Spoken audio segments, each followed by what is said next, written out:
네, 오늘 오후 함께 보실 하나님 말씀은 출애굽기 20장 15절 말씀입니다. 네, 출애굽기 20장 15절 한 절 말씀 함께 같이 보도록 하겠습니다.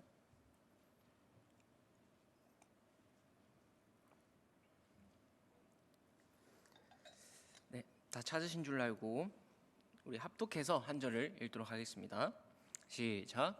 도둑질 하지 말라. 네, 한 번 더 읽어볼까요? 네, 도둑질 하지 말라. 네, 너무 짧죠. 네.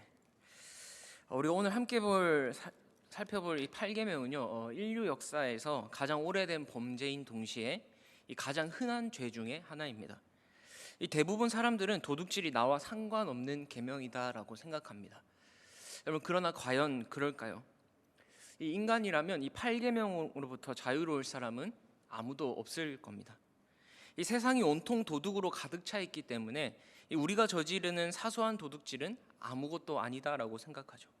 혹은 그것이 도둑질인지도 모르고 그냥 지나칠 때가 참 많습니다. 이 말은 그만큼 우리 사회에 도둑질이 만연해 있기 때문에 이 피부로 잘 느끼지 못한다라는 것이죠. 누군가 뒤에서 야, 이 도둑놈아 라고 하면은 100사람 가운데 99명은 돌아본다고 합니다. 그렇다면 돌아보지 않는 한 명은 누구일까요? 이 도둑질하지 않은 성자가 아니라 진짜 큰 도둑이라고 하죠. 그만큼 도둑놈들이 많다는 겁니다.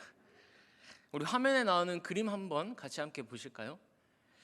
이 레슬리 트레셔라는 사람이 그린 그림인데요, 이 한 시골 정육점에서 여인이 닭을 사는 모습입니다. 이 정육점 주인과 여자 손님이 닭이 올려진 저울 사이에 두고 양쪽에 서서 이 눈금을 쳐다보고 있죠. 자, 그런데 두 사람 모두 얼굴을 한번 자세히 보세요. 약간 미소를 짓고 있습니다. 왜 미소를 지을까요? 그 비밀은 두 사람의 손을 주목하면 알 수 있습니다. 이 정육점 주인은 모르는 척 손으로 저울을 아래로 이렇게 살짝 누르고 있고요, 이 부인은 손가락으로 저울 밑을 살짝 위로 떠받치고 있습니다. 이들은 저울을 보고 있기 때문에 서로가 서로를 속이는 줄 모르고 그저 미소를 짓고 있는 것이죠. 그저 내가 이익을 보고 있다라고 생각해서 미소를 짓고 있는 것입니다. 이 그림은 우리가 도둑질하게 되는 이 근본적인 이유를 좀 생각해 볼 수 있는데요, 이 다른 사람에게 손해를 끼치더라도 내가 이익을 챙기려고 하는데 그 도둑질의 근본적인 이유가 있습니다. 즉, 정상적이지 않은 바르지 못한 방법으로 이익을 추구하는 모든 행위가 다 도둑질에 속한다라는 것이죠. 그래서 우리는 우리 자신이 교묘하게 도둑질할 수 있다는 사실을 잘 인식하지 못합니다. 제가 학창 시절 때 문방구에서 물건을 사고 3,000원을 거슬러 받아야 되는데 4,000원을 받았습니다. 1,000원을 더 받은 거죠. 참 인간이 얼마나 죄인인지요. 이게 다시 돌려줘야겠다라는 생각이 먼저 드는 게 아니라 오예, 재수? 1,000원 벌었네? 얼마나 좋아했는지 모릅니다. 그 당시 1,000원이면 쇼핑을 할 수 있었거든요. 심지어 다음에 갔을 때도 혹시 이 문방구 주인이 잘못 주지 않을까 기대하면서 1,000원을 더 받지 않을까라는 기대까지 했었습니다. 그때까지만 해도 사실 저는 이게 도둑질이라고 생각하지 않았어요. 왜냐하면 그 문방구 주인이 잘못 준 거지 내가 직접 훔친 게 아니잖아요.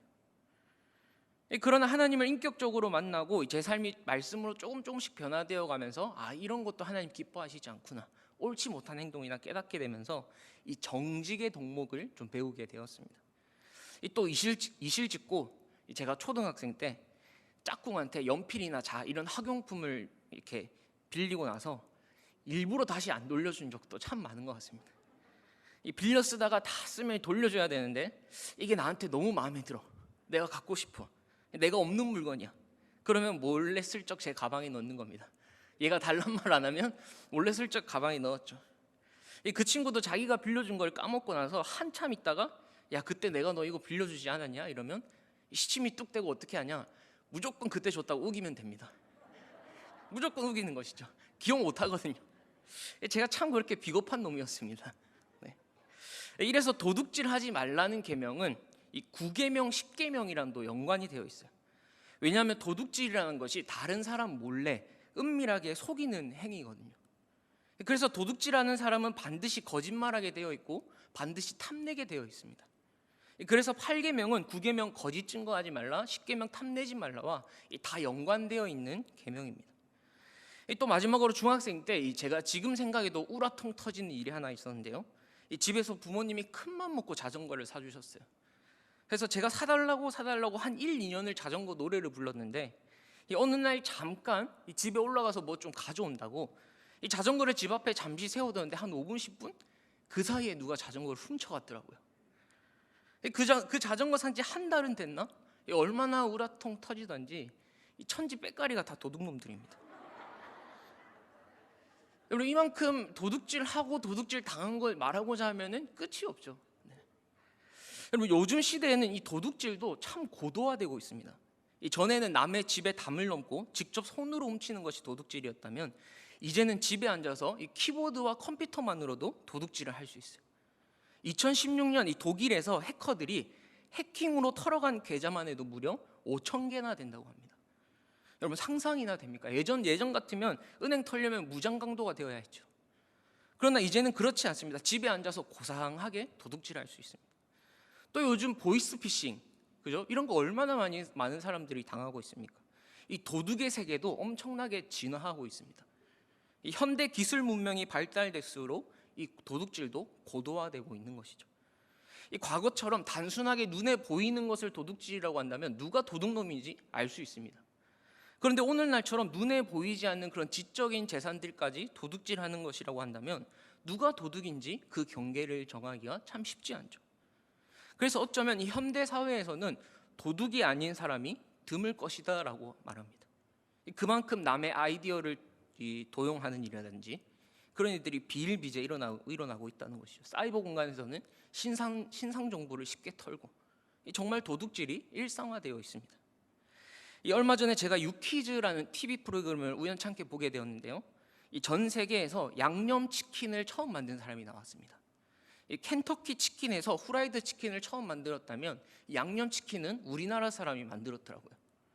그래서 이분이 양념치킨을 개발을 해서 대박이 났는데 이분과 같이 일했던 직원이 어느 날 몰래 자기가 이 치킨을 개발한 것처럼 몰래 특허를 낸 것입니다. 그러다 딱 걸렸죠. 완전 기술을 도둑질한 것입니다. 이게 다 그 안에 욕심과 욕망이 들어있고 거저 얻으려는 심리가 들어있는 것이죠. 이 타락한 인간에게는 누구나 이런 마음이 있기 때문에 이 인류 사회와 함께 도둑질은 가장 보편적인 죄가 된 것입니다. 이 도둑질 심리가 뭐냐면 내가 땀 흘리지는 않으면서 거저 무언가를 얻고자 하는 마음, 이 마음이 밑바탕에 있는 것이죠. 여러분, 성경적인 원칙은 내가 땀 흘려서 내가 내 손으로 일해서 일의 정당한 대가를 얻는 것이 바른 원리입니다. 그런데 뭔가 불로소득이랄까요? 바르지 못하게 이익을 추구하는 것. 여러분, 그래서 투기도 사실 엄밀히 말하면 도둑질입니다. 그런데 참 웃긴 것은요, 우리는 다른 사람에 비해 나 자신의 도둑질은 별거 아니라고 생각하는 것이 대부분입니다. 그리고 우리 사회 전반적인 분위기도 실제로 진짜 큰 도둑은 딴 데 있다라고 쉽게 책임 전가할 수 있는 분위기가 형성된 것도 사실이죠. 왜냐하면 우리 사회가 지금까지 이 좀도둑에는 엄하고 큰 도둑에는 너그러운 것이 현실이었습니다. 혹시 영화 홀리데이라고 보신 적이 있나요? 이 영화는 실제 있었던 이 지강원 일당의 인질극을 각색한 영화인데요. 이때 희대의 명언을 남겼죠. 유전무죄, 무전유죄. 무슨 뜻입니까? 돈이 있으면 죄가 없고 돈이 없으면 죄가 된다. 이 돈만 있으면 권력과 재벌 가진 자에 대해서는 솜방망이 처벌을 하는 것입니다.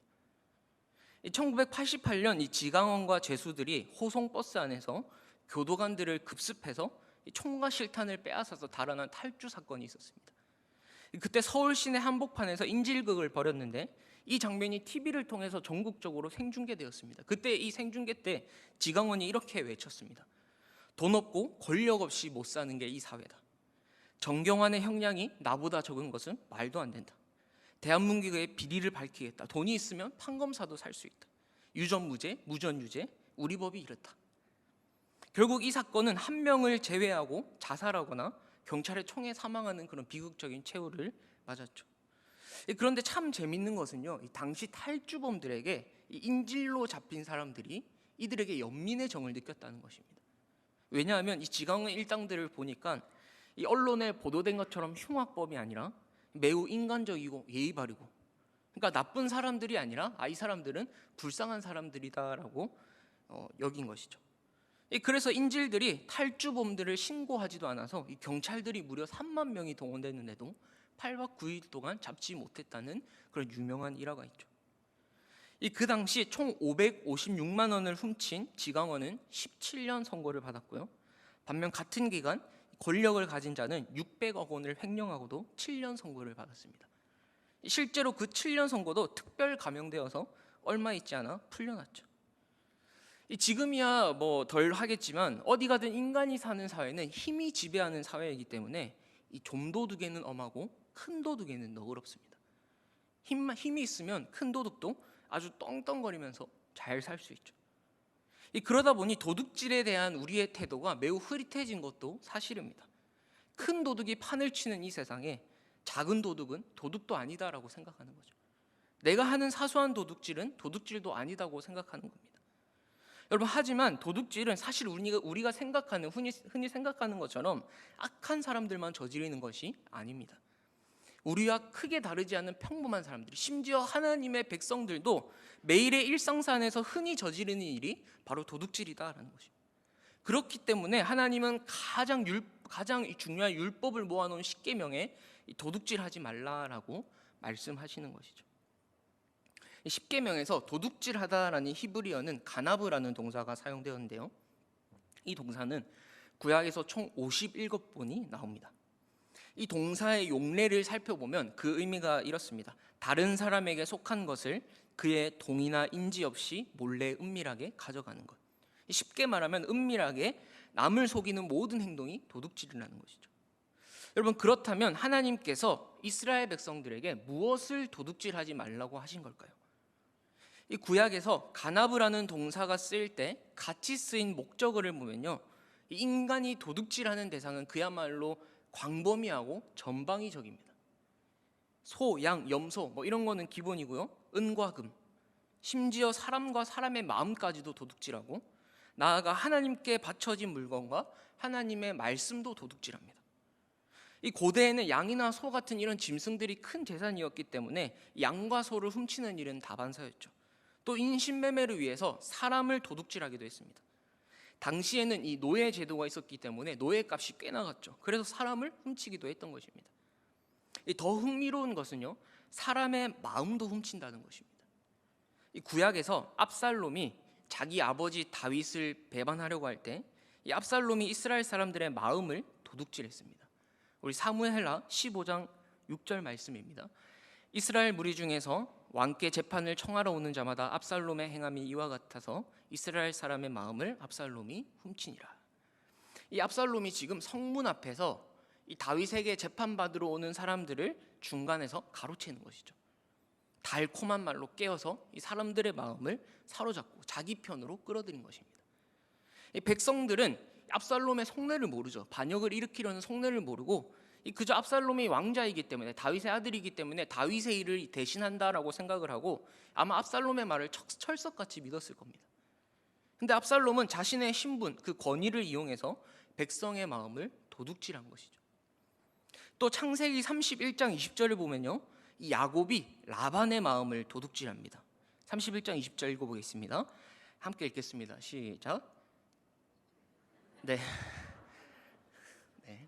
31장 20절 말씀 같이 읽어보겠습니다. 야곱은 그 거취를 아람 사람 라반에게 말하지 아니하고 가만히 떠났더라. 네, 여기서 가만히 떠났더라 할 때 이 떠났더라라는 동사가 가나브라는 동사인데요, 이 구절을 그대로 직역을 하면요, 이런 말입니다. 라반의 마음을 야곱이 도둑질하였다. 그러니까 야곱이 지금 무슨 상황이냐면 장인 라반에게 떠난다고 이야기하지도 않고 식구들을 데리고 야반도주를 한 겁니다. 그런데 이 사건을 두고 성경 기자는 야곱이 라반의 마음을 도둑질하였다라고 표현하는 것이죠. 물론 이 라반이 야곱에게 인간적으로 잘 대해주지 않은 것이 사실입니다. 우리가 잘 알듯이 야곱을 이용해 먹었죠. 그러나 그렇다 하더라도 이 장인 라반의 마음을 훔치고 야반도주한 것은 어쩌면 재물을 도둑질한 것보다 더 훨씬 심각한 도둑질이라고 볼 수 있습니다. 왜냐하면 이 라반과의 관계가 깨어졌고 신뢰가 완전히 깨어졌기 때문이죠. 인간관계를 잃는 것은 재물을 잃는 것보다 훨씬 고통스러운 것이 될 수 있습니다. 심지어 그것도 가족인데, 그죠? 장인 어른 사이 아닙니까? 가족 안에서 서로 속이고 속고. 여러분 이건 역시 사람의 마음을 훔치는 도둑질이라는 것입니다. 여러분 더 웃픈 것은요. 야곱이 식솔들을 데리고 야반 도주할 때 라헬이 뭘 훔쳤습니까? 드라빔을 훔쳤죠. 아버지의 집에서.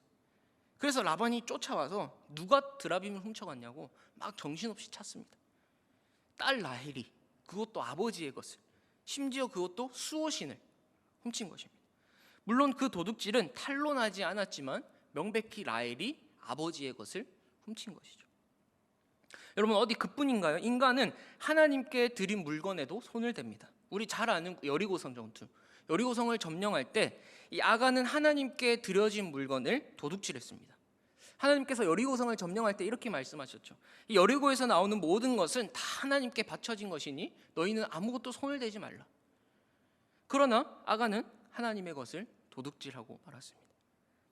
또 말라기 3장 8절 말씀 보실까요? 말라기 3장 8절 말씀입니다. 사람이 어찌 하나님의 것을 도둑질하겠느냐?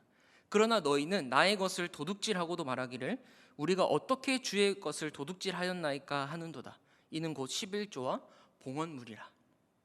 여기에 보면 하나님이 보시기에는 분명히 도둑질인데 우리는 전혀 하나님의 것을 도둑질하지 않았습니다라고 말한다는 것이죠. 하나님의 것이고 그래서 마땅히 하나님께 돌려드려야 할 이 11조와 봉헌물을 이런저런 모양으로 이런저런 이유로 게을리하면서 하나님께 드리지 않았던 것이죠. 이것은 성경이 명백히 말하기를 하나님의 것을 도둑질하는 행위다라고 얘기합니다.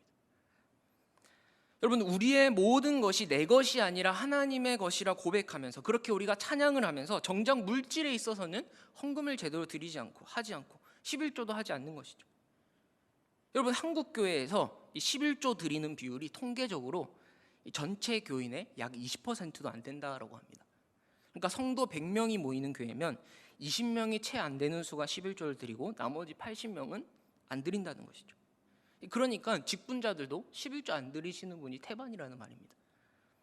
여러분 11조는 나의 모든 것이 하나님으로부터 왔고 다 하나님의 것이고 나는 그저 하나님이 나에게 맡기신 것을 책임감 있게 경영할 뿐입니다 라고 고백하면서 하나님이 내 삶의 주인이심을 인정하는 그런 믿음의 행위인 것입니다.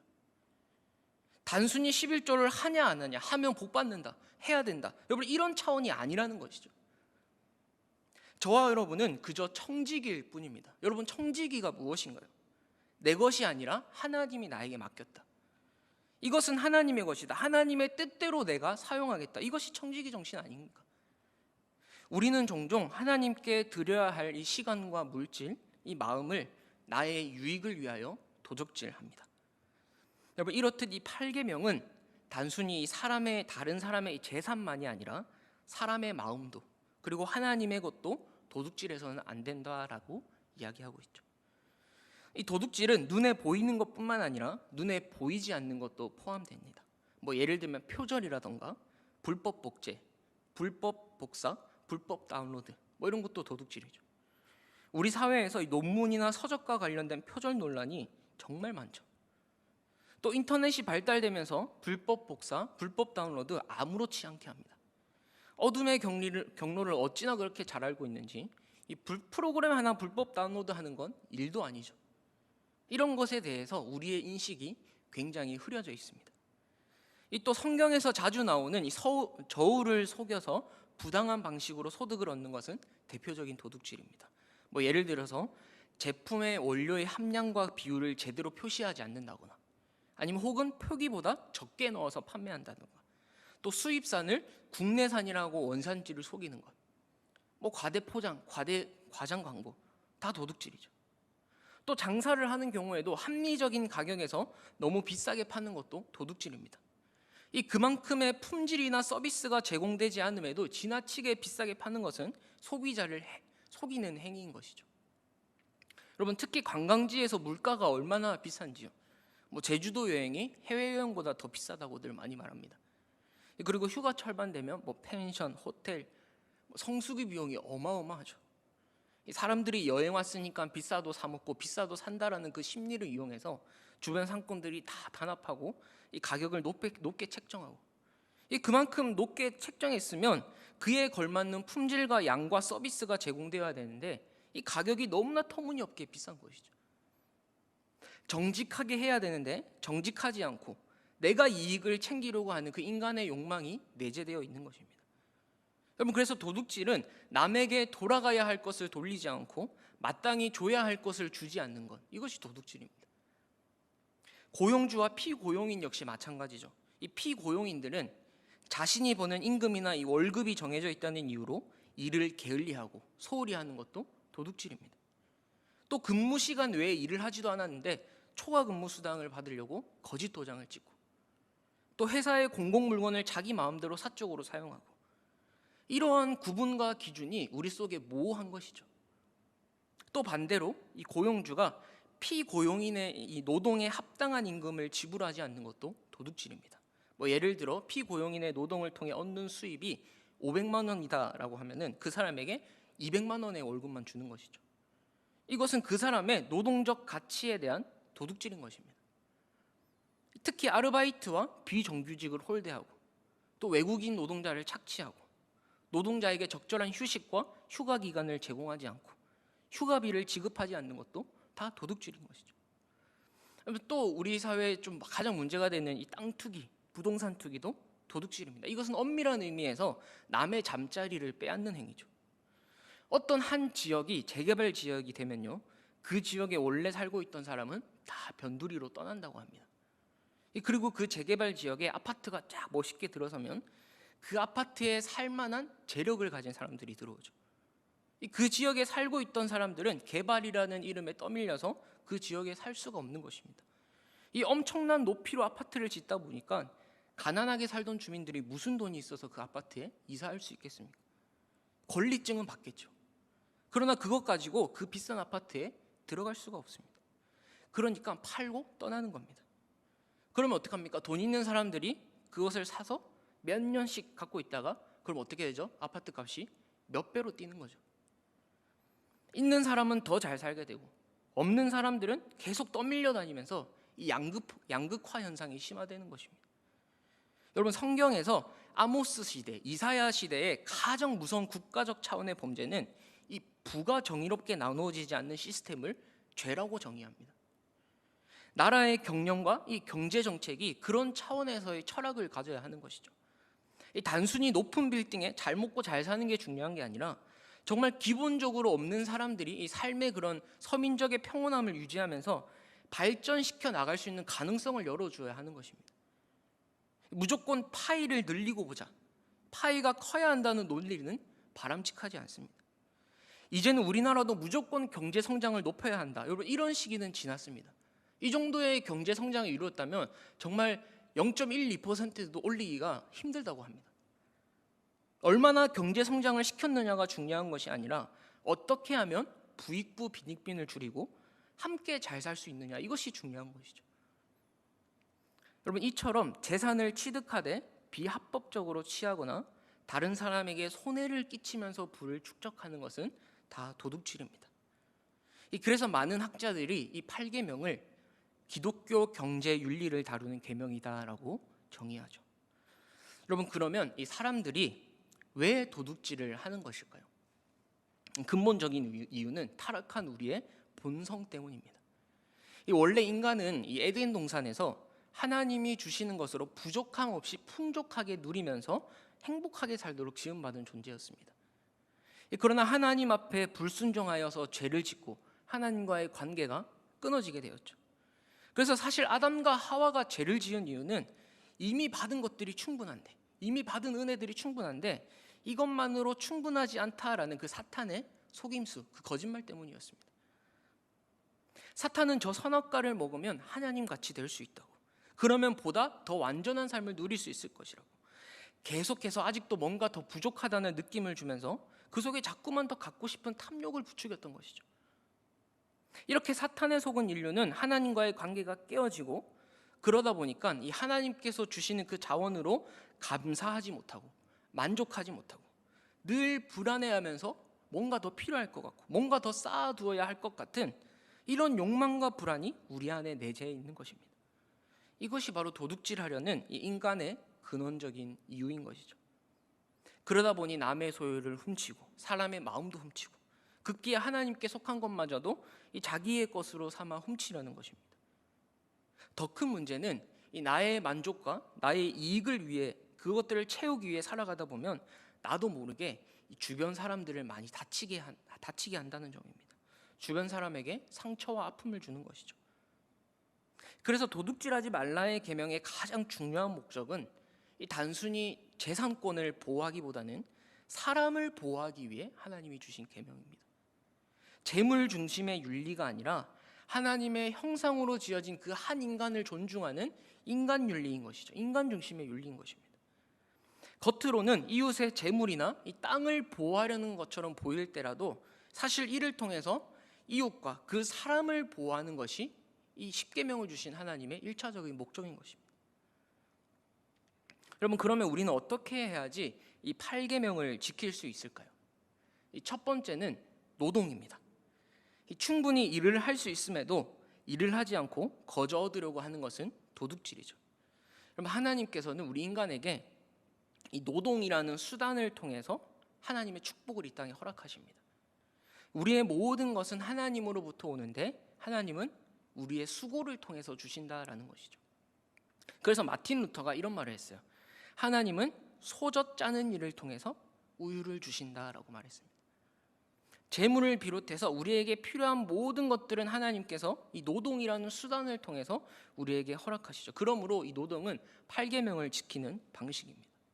여러분, 성도는 열심히 땀 흘리며 일하고 하나님의 공급하심을 받으면서 살아가는 자들이죠. 에베소서 4장 28절 말씀 함께 보실까요? 에베소서 4장 28절 우리 같이 함께 읽어보겠습니다.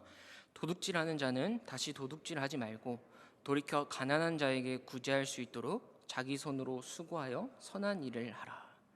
여기서 도둑질하던 사람이 도둑질을 멈췄다라고 해서 8계명을 다 지킨 것이 아닙니다. 도둑질을 멈추고 자기 손으로 수고하여 먹고 살아야 하는 것이죠. 그리고 더 나아가서 그 노동의 이유가 다른 사람을 구제하는 데까지 나아가야 하는 겁니다. 그러니까 도둑질에서 노동으로, 노동에서 구제로 나아가야 하는 것이죠. 이 말을 뒤집어 이야기하면요, 나누지 않는 것, 다른 사람을 구제하지 않는 것, 베풀지 않는 것, 도둑질하는 겁니다. 하나님이 정말 우리에게 원하시는 것은 도둑질하지 말라라는 그 소극적인 계명을 넘어서서 너희가 열심히 정직하게 일해서 그 하나님이 주신 그 축복을 다른 사람에게 나누고 베푸는 삶을 살기를 원하신다라는 것이죠. 여러분, 그래서 레위기 19장 9절에서 10절 말씀을 보면요, 이렇게 말씀합니다. 너희가 너희의 땅에서 곡식을 거둘 때에 너는 밭 모퉁이까지 다 거두지 말고 내 떨어진 이삭도 줍지 말며 내 포도원의 열매를 다 따지 말며 내 포도원에 떨어진 열매도 줍지 말고 가난한 사람과 거류민을 위하여 버려두라. 나는 너희의 하나님 여호와니라. 여러분, 곡식을 거둘 때 다 거둬야 정상 아닙니까? 여러분, 이삭이 떨어지면 당연히 주어야 되는 게 정상 아닙니까? 그런데 우리 하나님은요, 열매를 다 따지 말고 떨어진 것도 줍지 말라고 하십니다. 왜요? 가난한 사람과 거류민을 위해 남겨놓으라는 것이죠. 약속의 땅에서 하나님께서 언제라도 풍성하게 공급해 주시니까 너무 생존에 불안해하지 말고 너무 쌓아놓는 것에 급급해하지 말고 함께 나누면서 살아라는 겁니다. 있는 것을 감사하게 생각하고 족하게 여기면서 살아가라는 것이죠.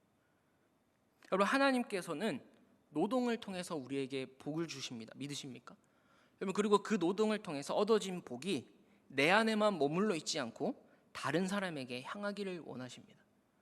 여러분, 그래서 나누지 않고 베풀지 않는 것은 하나님의 것을 내가 도둑질하는 겁니다. 하나님이 주신 것인데 성경은 그것을 나누고 베풀어라고 하는데 나를 위해서 쌓아놓기만 한다면 하나님의 것을 도둑질하고 있는 것이죠.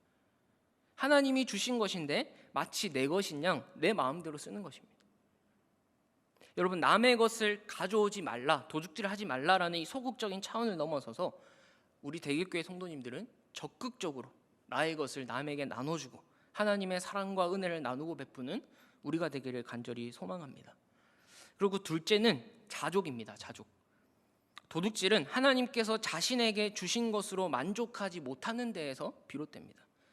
그렇게 성경은 자족의 덕을 가르치고 있죠. 히브리서 13장 5절 말씀입니다.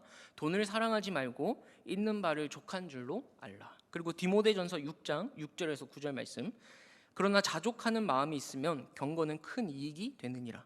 우리가 세상에 아무것도 가지고 온 것이 없음에 또한 아무것도 가지고 가지 못하리니 우리가 먹을 것과 입을 것이 있은즉 족한 줄로 알 것이니라. 부하려 하는 자들은 시험과 올무와 여러 가지 어리석고 해로운 욕심에 떨어지나니 곧 사람으로 파멸과 멸망에 빠지게 하는 것이라. 여러분, 8계명을 지키는 최선의 방법은 자족입니다. 이 자족은 우리의 탐심과 탐욕을 물리치게 해주죠. 우리는 자신의 형편과 처지에 대해서 이 비관하고 불만을 가질 것이 아니라 부족한 중에도 우리에게 먹을 것과 입을 것을 주시는 그 하나님으로 인해 만족해야 합니다. 사실 나의 형편과 처지를 놓고 불평불만한다면 끝이 없을 것입니다.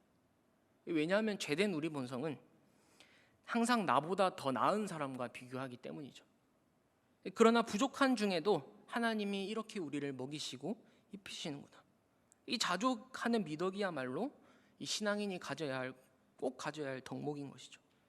여러분, 우리야 저야 뭐 다른 사람처럼 이거 누리고 싶고 저거 가지고 싶은 마음이 왜 없겠습니까? 누구에게나 이 순간의 탐심과 탐욕은 존재하기 마련입니다. 그러나 그럴 때마다 우리는 자족하는 법을 배워야 합니다. 하나님이 주신 것으로 만족해야 합니다. 하나님이 나에게 이만큼 주신 것은 그것으로 충분하기 때문에 이만큼 주신 것이죠.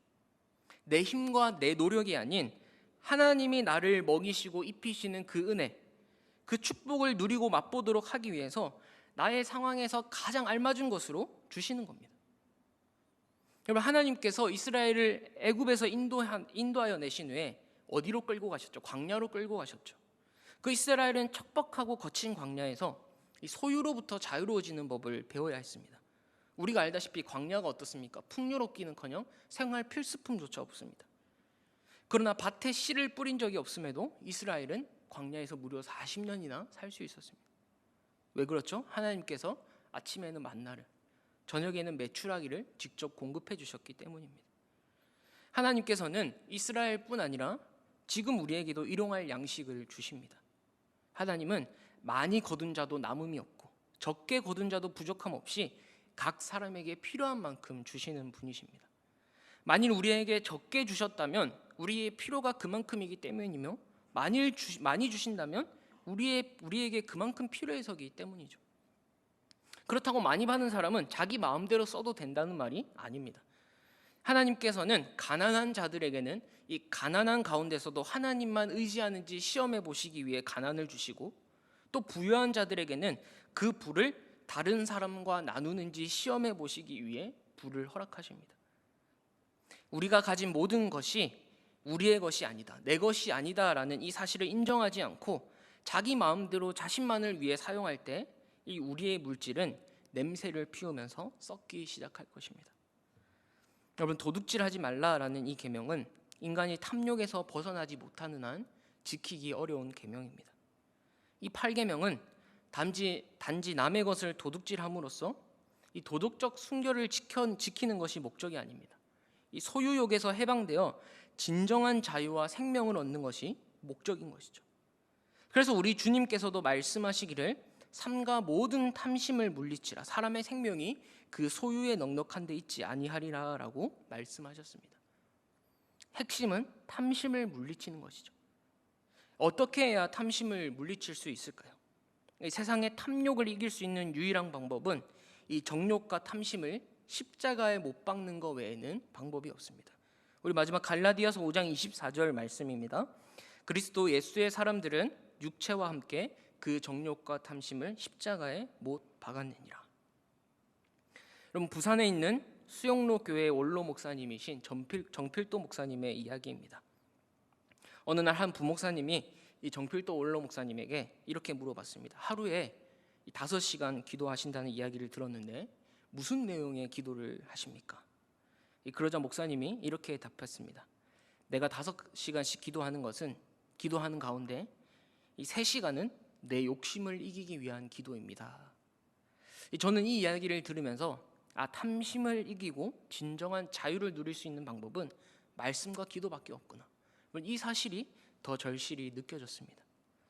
여러분, 우리 안에 들끓는 이 탐욕들을 날마다 말씀과 기도로 물리치면서 우리의 남은 생일을 정말 하나님이 주시는 진정한 자유와 그 생명을 누리면서 여러분 하나님 나라를 위해서 헌신하고 나누고 베푸는 삶을 살아가는 저와 여러분 되기를 간절히 소망합니다. 기도하겠습니다. 하나님 아버지 감사합니다. 우리에게 이 8계명의 말씀을 주시면서 하나님 우리에게 깨닫게 하여 주심에 감사합니다. 하나님 우리에게 주신 것 하나님 감사함으로 자족할 수 있도록 주님 우리에게 은혜를 더하여 주시고 또 우리 안에 탐욕을 날마다 말씀과 기도로 물리치며 승리할 수 있도록 주님 은혜를 더하여 주시옵소서. 하나님 또 우리에게 주신 것 하나님 또 이웃에게 나누고 베푸는 삶을 살아갈 수 있도록 도와주시고 하나님 그것을 통해서 예수님의 사랑과 또 복음이 우리 대길교회를 통해 흘러갈 수 있도록 주님 은혜를 더하여 주시옵소서. 예수님 이름으로 기도합니다. 아멘.